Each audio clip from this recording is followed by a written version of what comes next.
I'm just going to do a quick introduction in Portuguese and then I'll switch back to English. The webinar will be in English. Boa tarde, muito obrigado a todos pela presença. Para quem não me conhece, meu nome é Alberto Vasconcelos, eu sou sócio fundador da A8 Capital Advisors.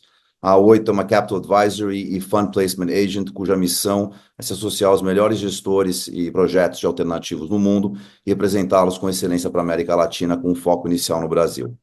Temos a satisfação enorme de já ter captado aproximadamente 15 milhões de dólares para a South Store nos últimos anos, o que possibilitou a transformação de um projeto pré-operacional para uma mina e planta que já se encontram em fase de produção e expansão de capacidade produtiva.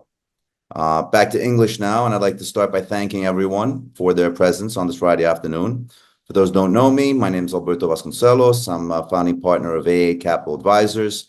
We're a boutique placement agency and capital advisory firm focused on bringing the best alternative products and managers to the Latin American investment community with a Brazil focus.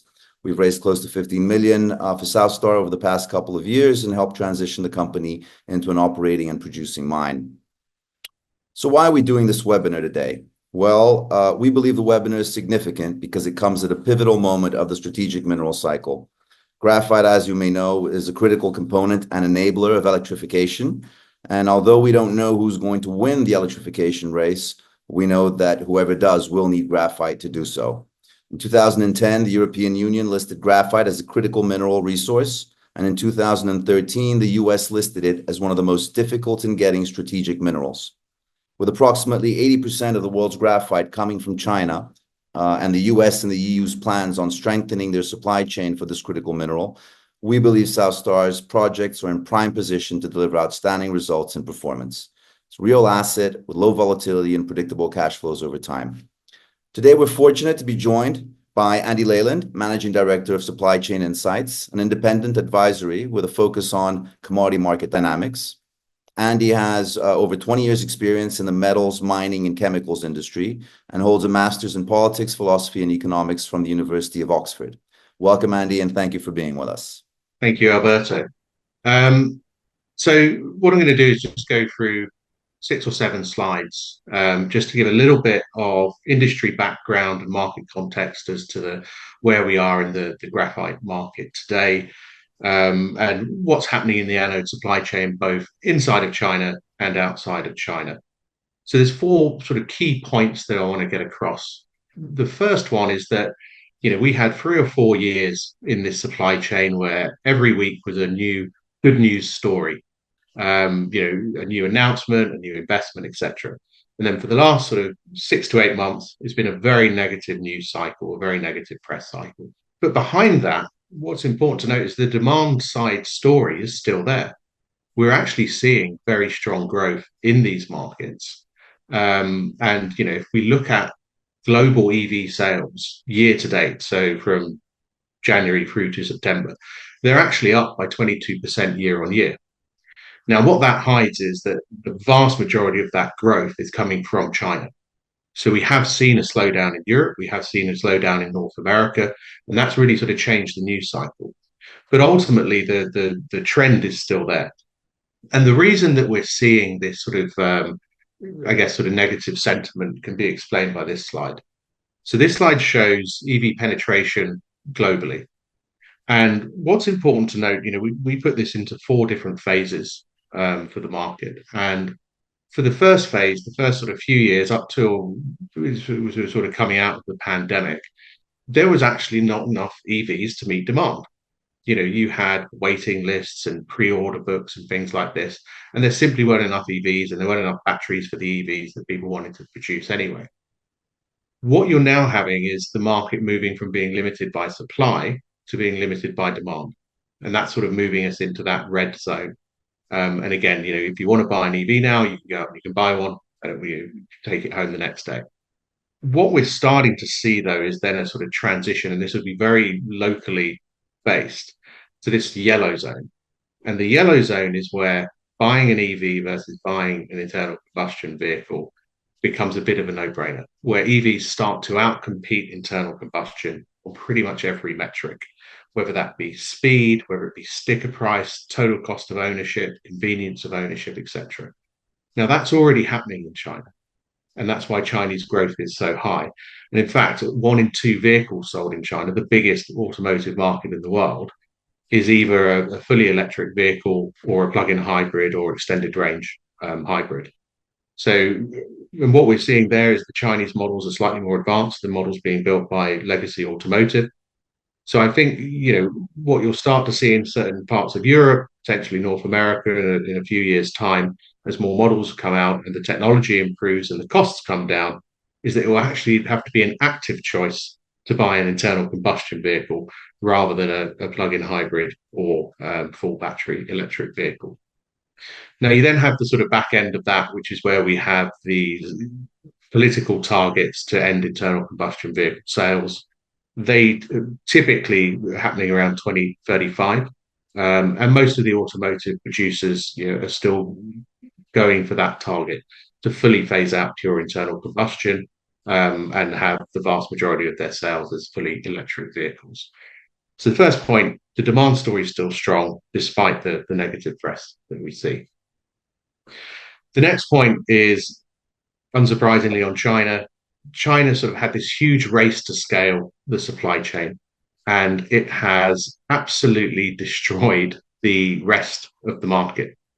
So you can see here the red bars, and effectively they show China's market share in 2023.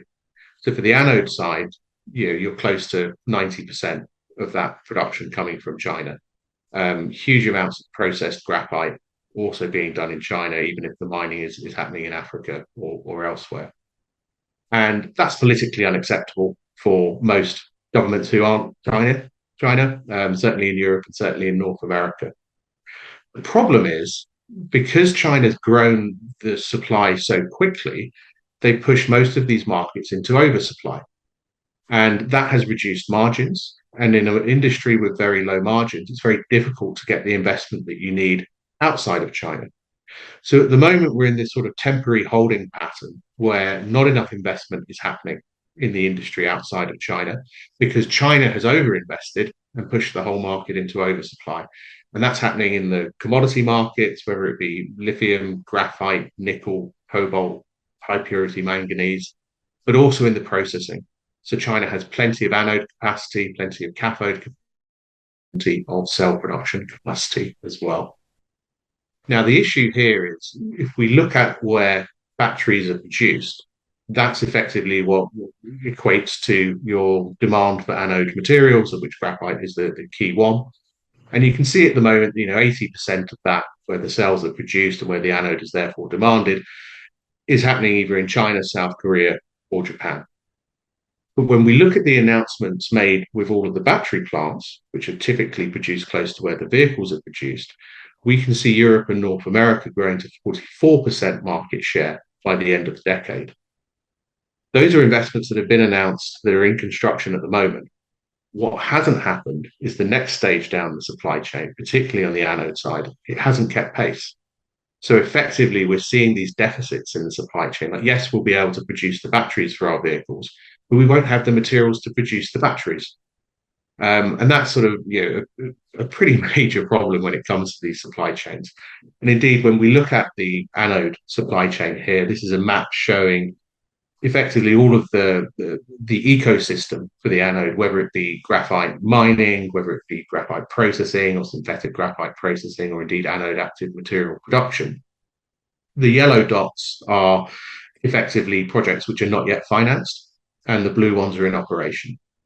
And if you look at the market share at the end of last year, it was only 2%. So to remind you, we've got 2% market share at the moment in an industry where you're going from 20% to 44%. Clearly, there's a mismatch happening. And that's where projects such as Southstar are very important to help fill that gap and reduce reliance upon the Chinese market. The final point I want to get across is that, and apologies, it's quite a complicated slide. This is looking at the technology roadmaps. So graphite is not the only anode material out there. There are other technologies, particularly solid state gets a lot of press, that doesn't use graphite. But the important takeaway here is that there is no one winning technology when it comes to batteries. It's absolutely critical for automotive producers that they have product differentiation. The same way you can go and buy an internal combustion vehicle with 7 different engine configurations, whether you want diesel, petrol, a fast car, a slow car, a fuel efficient car, a hybrid, etc. They want to keep that differentiation, and that means, and also to sell to different price points, and that means different materials going into the battery. So when we look at the sort of roadmap here, you have the NCM type batteries, that's nickel, cobalt, and manganese used in the cathode, and then the anode is effectively a graphite anode, and increasingly they've got silicon additives there as well. Some of that will be replaced by solid state batteries, which replace the anode with lithium primarily. But then you've also got all the LFP batteries. So this is lithium iron phosphate cathodes, typically for cheaper vehicles where the key metric isn't the energy density, the key metric is the cost. And these are seeing huge increases in market share. And effectively, the cost of a graphite anode is typically cheaper. So for us, we see that staying the dominant technology going forward. Final note, we've got sodium ion in there as well. That typically uses a hard carbon, so a slightly different type of carbon in the anode. But yeah, those were the 4 key points I wanted to get across. The demand story is still strong, despite what the press says. China is in massive oversupply from its race to scale, and it's really destroying investment outside of China. In the long term, you could argue that that's to China's benefit as well. The European and North American markets are not keeping up with their supply chain investments at the moment. That will come back to bite them, and it will mean higher prices in the future. And then finally, there won't be one winning technology when it comes to batteries. So yes, there is some substitution pressure for graphite, but it also has a mass market share for us going out for at least the next decade. Alberto, back to you for any questions. Thank you. Yes, absolutely. For our viewers, there is a Q&A button. Let's try and make this as interactive a session as we can. If you guys want to send any questions, we'll answer them as we get them. And if we have more questions than we have time to answer them, we'll get back to you privately. I know Richard had a question he wanted to ask you, Andy. Yeah, I had a couple of questions, Andy, which I think I hear all the time, and so I wanted to get your take on them. But number one is kind of overall impressions of tariffs coming from North America, Europe, and the potential impact on critical metals across the supply chain, but certainly graphite. And then secondly, kind of a follow-on, when you think about the presidential campaigns in the U.S. and those potential impacts on the IRA and some of the other incentive programs, just kind of wanted to get your take on both of those questions. And then finally, when do you see prices stopping to fall and start to kind of move in the other direction? Well, let's start with the tariff side of things, and it goes back to the slide that I had earlier, showing that China has effectively leapfrogged the rest of the world. They've built this supply chain, they've put it into oversupply, and the only way that you can therefore compete against that industry, which in some cases is already depreciated and doesn't need to sort of justify a final investment decision, is to protect your industry with subsidies and tariffs, and that's exactly what's happening. So you've seen 100% tariffs on Chinese electric vehicles in North America, both in Canada and the US. The EU are putting tariffs for between 20 and 40% on Chinese electric vehicles. And increasingly, they are trying to support the rest of the supply chain as well. Now, the North American strategy is slightly different to the European one. The European one, it's very difficult to cut China out because it's 27 countries who can be played off against each other. So the tactic there is very much to get Chinese companies to invest in Europe. Whereas in North America, that's politically less acceptable under the current administration, at least, and probably under the next one, whoever it is. So, China there, I think, having to play a global card, but focusing on Europe to get around those tariffs by investing into those markets. And incidentally, that's the same in Turkey, it's the same in India, it's the same in Southeast Asia as well. People are forcing Chinese companies to relocate there, and they're doing that by having these tariffs. When it comes to the US election, I think if you have a Harris administration, effectively, you're just going to see more of the same. The Inflation Reduction Act is an incredibly generous piece of legislation. It's unlikely you're going to go any further than that. If you have a Trump administration, I think they'd find it very hard to overturn the Inflation Reduction Act. Most of that spending is in red states. And if Trump wins the election, even more of that spending would have been in red states, just by definition of how the Electoral College works. The risk is probably down to the 30D, which is the credit on new vehicles. But to be honest, there's so many loopholes in that legislation anyway that I don't think it would actually have a very large impact. The majority of vehicles sold will actually have some Chinese material in and won't qualify anyway. And there are large portions of the population who don't qualify, and commercial vehicles is treated slightly differently.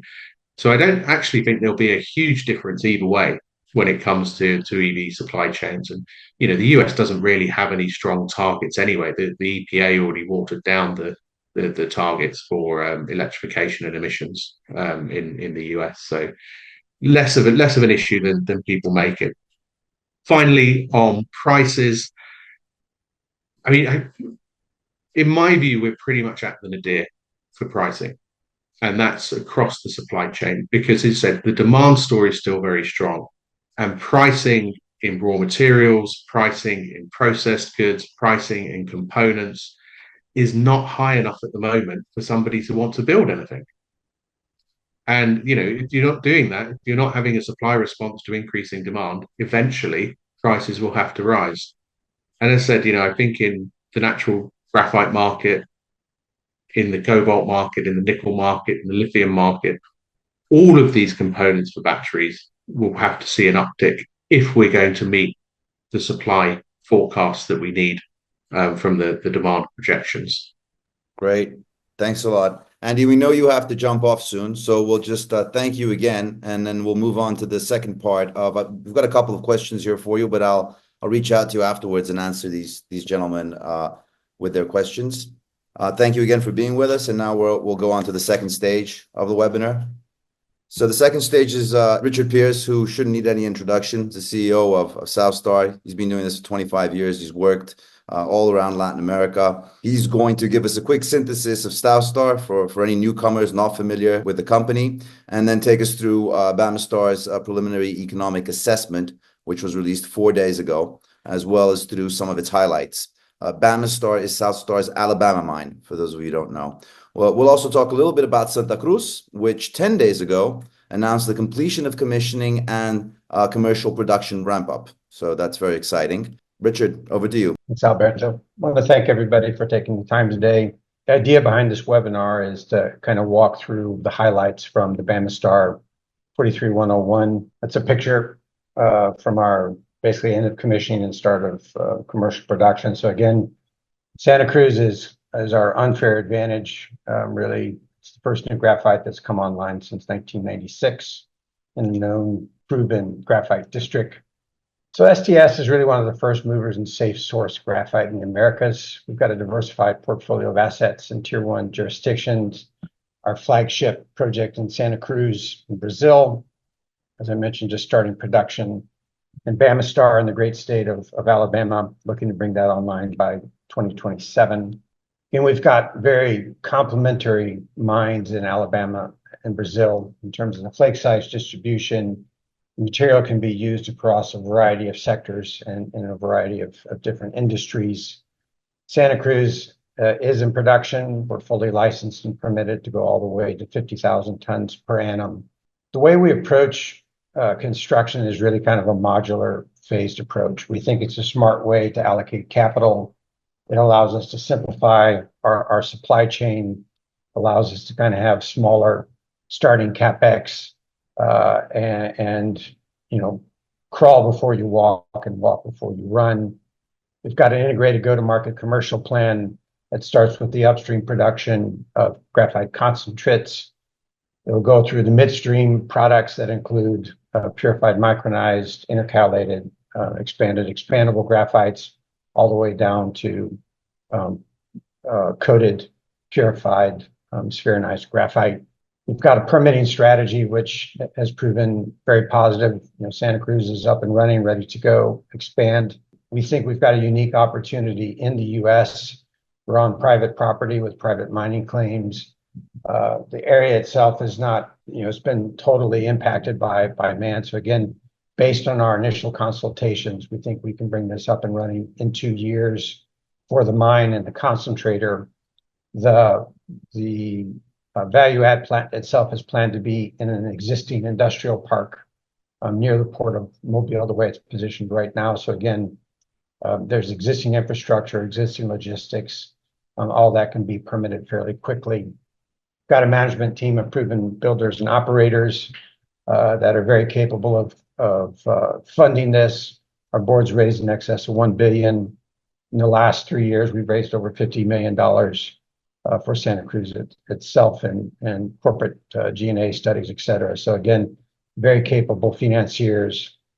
And the project itself is extremely robust. So it's very low capital intensity, especially compared to our peers, high ROC. It's a $1.6 billion post-tax NPV8, 27% IRR. Initial CapEx is about $366 million. Subsequent CapEx and sustaining capital is about $712 million. And again, like all things, we're trying to take advantage of existing infrastructure and logistics to keep our overall CapEx and OpEx low. So that's an interesting, if I can just jump in here, RP, that's an interesting point that you mentioned. Andy went on about how China is basically pushing the markets to oversupply, which basically inhibits new investments into the sector. Yet Santa Cruz, from what you just said, is able to compete. And I think you mentioned a couple of reasons why. If you could just go over those, because I think that it's very relevant in the particular moment of the cycle where we are at right now. Santa Cruz can still compete and can still make money. Correct. And that's, again, I think one of the key differentiators between us and almost every other project out there is we actually make money selling con. So we'll be in the first quartile of OpEx. We've got at surface mineralization in a known proven graphite district. We've got folks that have 30 years of technical expertise, 20 years of commercial expertise that allows us to get product into the marketplace at a time when lots of other companies are based or stop. So I think that can't be underestimated. And again, it's not an all or nothing approach. I think a lot of companies get stuck in the fact that they've got $1.5 billion or $2 billion capex. They don't make money selling graphite. They don't have a P&L. They don't have a balance sheet. They can't say, here's our clients, here's our cost structure, here's our pricing structure, so that you can go out and get reasonable costing of financing. So again, the advantage that we have is you start small, start producing graphite concentrates, then we'll move into the midstream, which is purified, micronized, intercalated, et cetera. And eventually we will get to the active anode material for the CSBG and the electric car. But in the meantime, we're actually having results. We're having earnings per share, and we're scaling into this at a reasonable capex. So I think that's one of the main differentiators between us and a lot of the other competitors out there, and one of the reasons why we're one of the only ones out there that's actually building something and producing something. Thanks. So this is just kind of a brief slide about our overall strategic production plan we have over the next few years. And this is what's modeled basically in our BamaStar PEA. And basically it's a phased approach.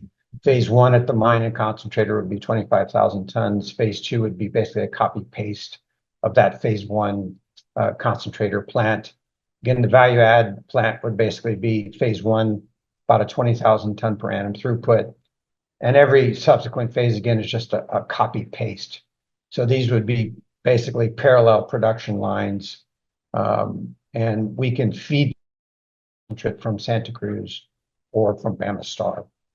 We were able to basically come up with about a 2.5 time expansion in our resource. So currently we've got 52.2 million tons at around 2.1% graphitic carbon. That's over 1 million tons that contain graphite.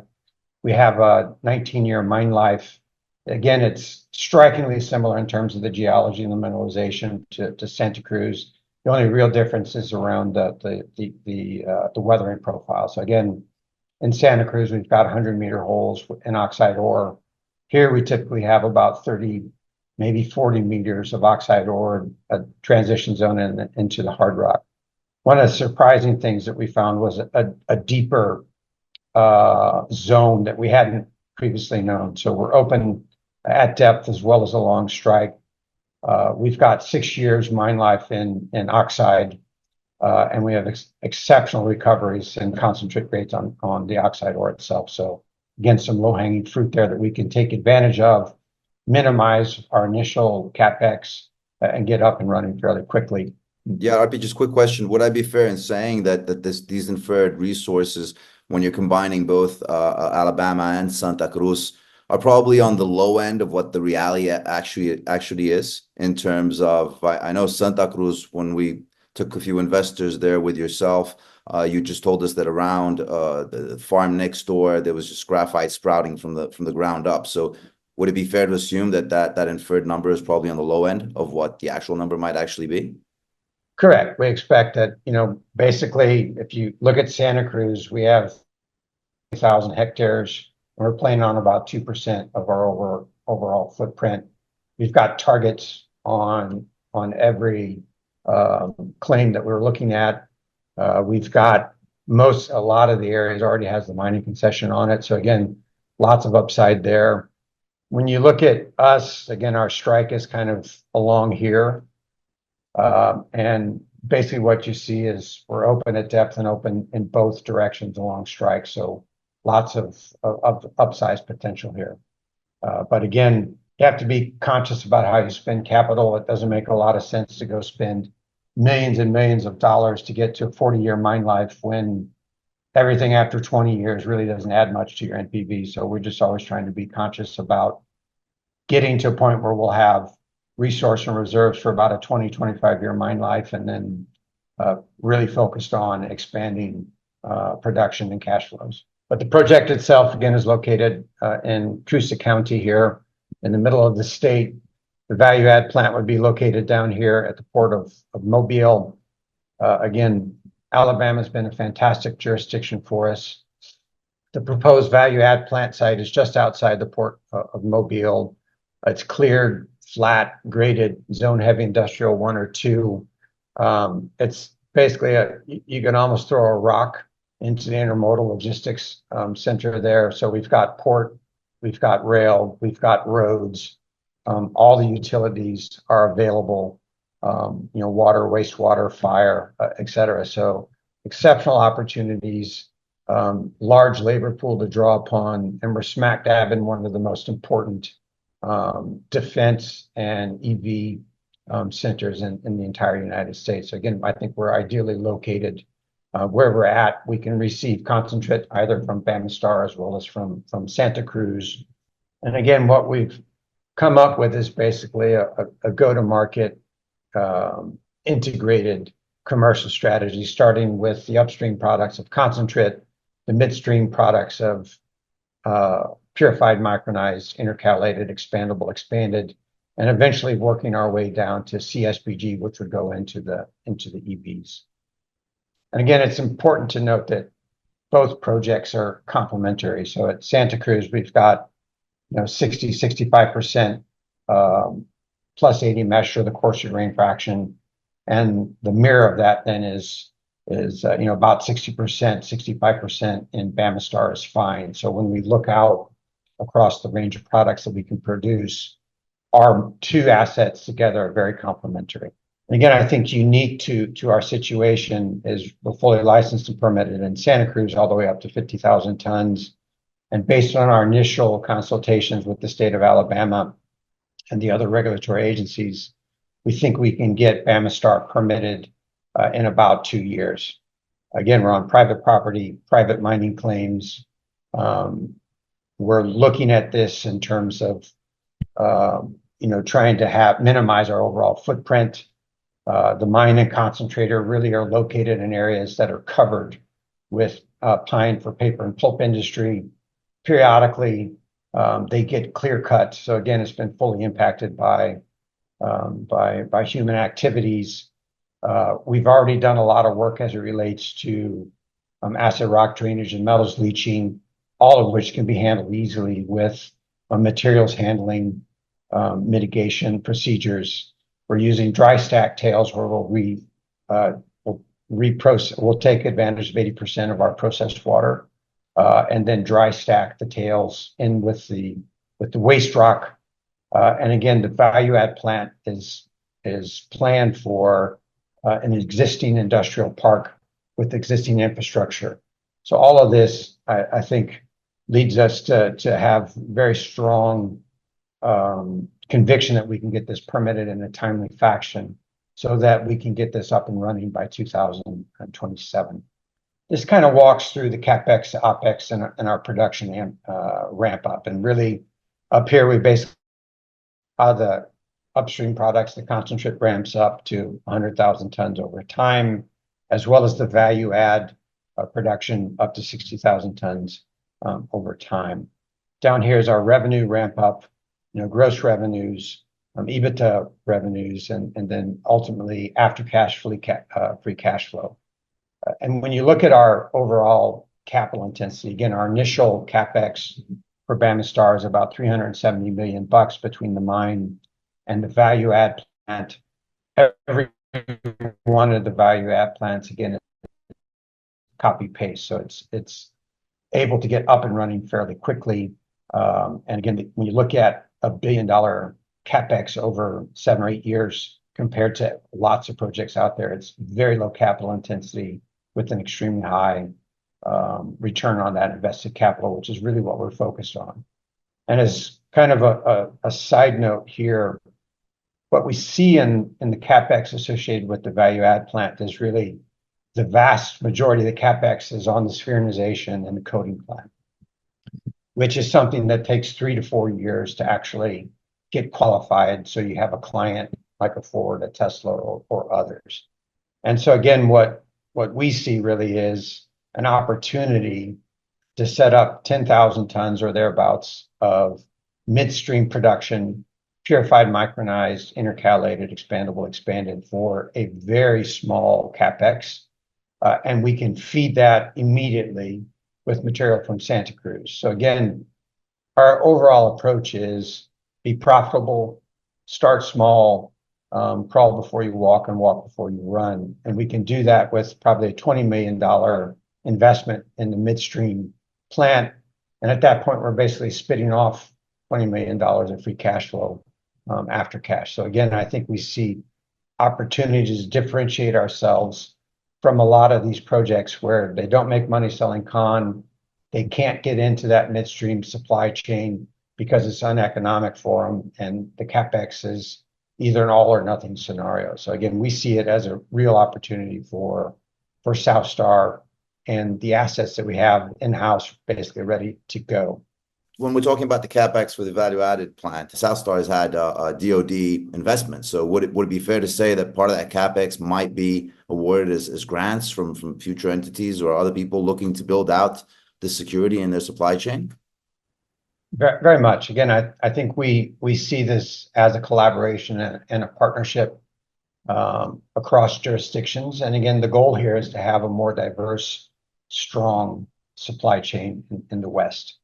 And so we see lots of opportunities in Brazil from the Development Finance Corps, the Brazilian Development Bank, the U.S. State Department. We have different delegations from Asia, Korea, Japan, with inquiries into being able to visit the mine and the plant and things like that. So I think there's ample opportunities in Brazil to find cheap, low-cost loans through a variety of channels as well as grants. And I see the same thing really in the U.S. So I think the DoD is looking at this obviously from their lens of defense. The Department of Energy is looking at this really from their lens of a secure supply chain around energy storage and being able to stand up a diverse supply chain throughout the EV space and others. So I think there's ample opportunities for low-cost loans, grants, equity investments, et cetera. And then I think that we're so well positioned compared to most everybody else out there. It's really challenging times, but that's also what creates the opportunities for us. Yeah, and in Brazil specifically, we also have this new strategic mineral metals fund coming online probably by the first quarter of next year, which is backed by the Latin America's largest development bank and Vale do Rio Doce. Vale. So yeah, absolutely. And I think all indications are that Vale is going to kick in around 200 million. The development bank will kick in about 200 million. But again, I think without too much work, they can probably take that to $1 billion in AUM without really too much work. So again, I see lots of synergies between our portfolio of assets, and that's again another strong differentiator for us, is we've got different assets in different jurisdictions. The cold hard fact is that we're 40% cheaper in Brazil compared to what we would be in North America, both in terms of CapEx, OpEx, and others. So again, I think that's really one of our unfair advantages compared to most. Yeah, and the fund doesn't necessarily have to invest in equity, right? They could do debt, they could do offtake, correct, tons convertible. Yeah, exactly. So I think we'll have a variety of opportunities to finance this. I'm not asking for $1.5 billion or $2 billion for a situation where I may have a client in 3 years. We're actually going to be starting cash flows, have revenue, have earnings per share, et cetera, and a balance sheet that can back that up. So again, I think that's one of the strong differentiators. And really, when you look at BamaStar, being able to say it's a $2.4 billion NPV pre-tax result, after tax $1.6 billion NPV8, 4.4 year payback, pre-tax 5 basic after tax payback. And again, the margin analysis, again, we look at this from an operations standpoint. We're in this to put things in production and scale and turn this into a very large, significant operation. It's not to drill some holes and do another study. So again, when I look at this and we look at ourselves compared to other things that are in operations or planned for potentially to be in operations, we look at it from the lens of how would I operate this. So again, I think we've got really robust economics, strong cash flows, gross revenues on the range of $580 million when it's all stood up. Overall, that's about $400 million pre-tax cash flows, et cetera. So again, extremely strong economics around this that merit additional investment and merit additional studies, and push this along as quickly as we can possibly go. Just for comparison, again, we basically benchmark ourselves at our PEA stage versus 2 other projects. One is in Quebec, one is in Alaska. And again, I do this to show the benefits of our approach. The phased modular approach. It's not an all or nothing approach. It's our ability to put things in production, start small, scale over time. So when you look at our pre-tax NPV8, again, 2.4 versus, let's say 1.8, 1.9. Post-tax, again, differentiated results here, very strong IRRs. And the business case here, again, is very low financeable CapEx, $366 million versus $1 billion or $2 billion. Again, both of these were kind of pre-pandemic different scenarios than what we are today. Again, interest rates are much higher. The supply chain is very different. So again, I suspect that these numbers will change significantly as these get updated. But when you look at the overall metrics, again, I think it puts BamaStar in a very strong position to get financed together with the idea of starting production and scaling over time, as opposed to having to raise $1.5 billion to maybe have a client 3-4 years from now. So the overall recommendation of the study is, advanced feasibility study. The DoD basically has given us a grant to pay for half of our upcoming feasibility study. Again, I think we've got a differentiated approach that allows us to get things permitted quickly, allow things to get financed in a phased modular build. There is the optionality that if we wanted to go fast, and that would be the benchmark, really, if we wanted to compare apples to apples, is not phase into production, but just snap our fingers and magically start producing at 100,000 tons of con and 60,000 tons. Obviously, the metrics get better, but again, that gets back to the point that it's hard to finance, and it's hard to say, well, magically I can sell 60,000 tons. Industrial metals really is a person, let's say a business-to-business relationship. You have to develop and earn those clients over time. So it just takes effort, and having material in the marketplace allows you to do that. So again, I think we can have this basically completed in about 18 months. The overall study will be about $8.8 million between all the different phases, et cetera. So again, I think we've got a unique challenge, but also a unique opportunity. Again, we're America's first mover in safe source graphite. BamaStar is really one of the few real alternatives out there for integrated production in the US that's permittable, financeable, and could be producing by 2027. And again, different than most everybody out there, we listen to what our potential clients want, which is, give us comparable production to the Chinese methodologies, just not from China. So we're going about this with proven, commercially available, scalable technologies and equipment with no IP, no proprietary sorts of information or technologies. We're taking advantage of strong existing infrastructure and logistics in the heart of one of the most important battery and defense corridors in the US. Extremely low capital intensity with a phased modular approach. We've had really strong electrical chemical performance. And again, different than most other studies out there, we've gone from coin cells, we've already done pouch cells. Again, exceptional results associated with that gave us outstanding economic metrics around it. Again, we've got a diversified, scalable asset based in tier 1 jurisdictions with complementary mines. There's a really strong value proposition right now.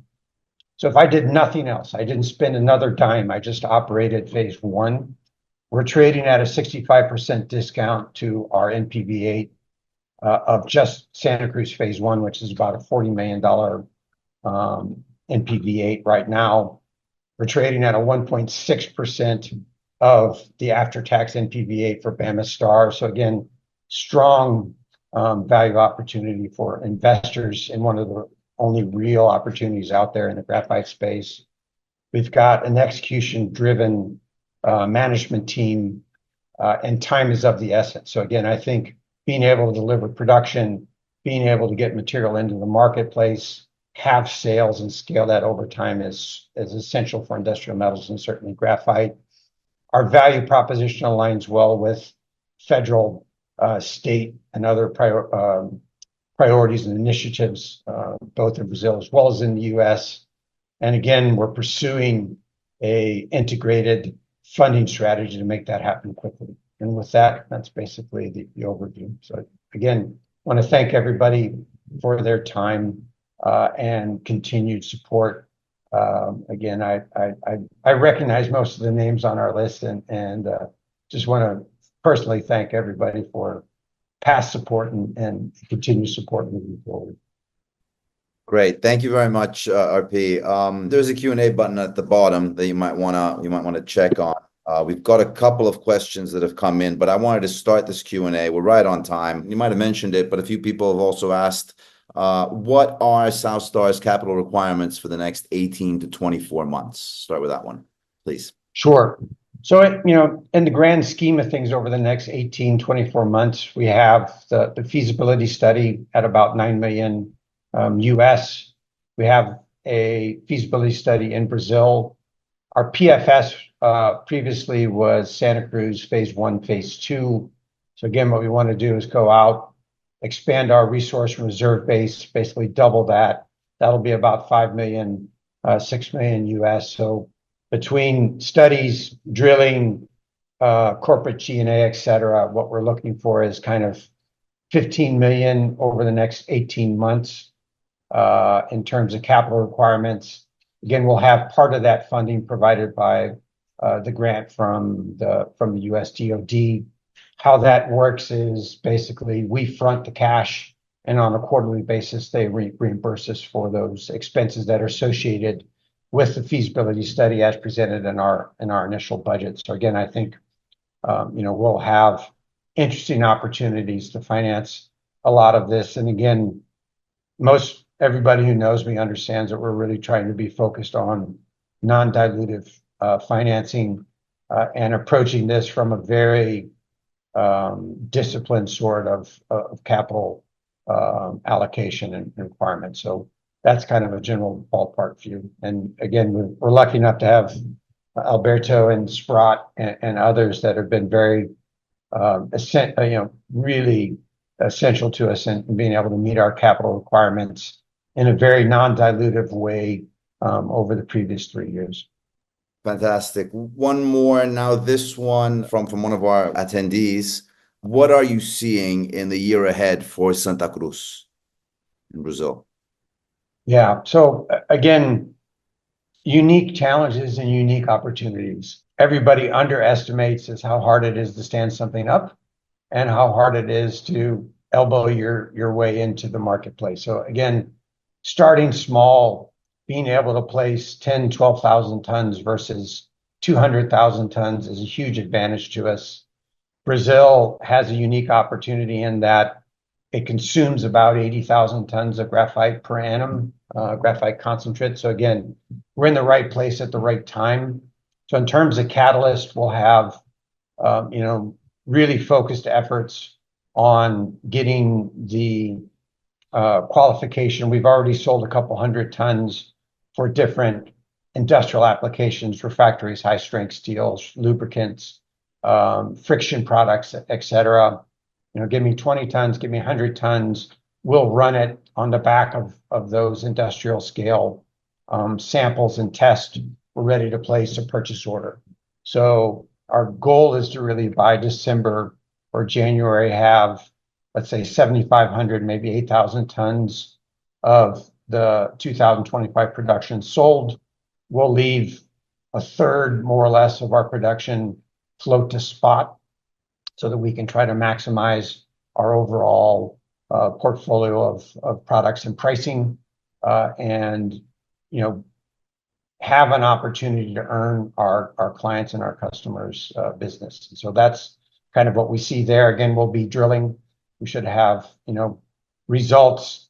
We're approaching a new geophysics methodology, which will allow us to target things much quicker with greater precision, so that all of our holes hopefully will be with mineralization. So again, I'm excited to see how that plays out here over the next couple of months.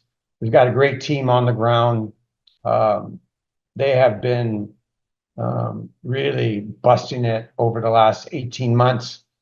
We've had some unique challenges between equipment suppliers, energy grid being put in place, et cetera, and just really proud of being able to say we delivered phase 1 production with no lost time accidents, which is a fantastic metric. So again, shout out to our team. I couldn't be prouder of them for all the hard work and focus on safe operations.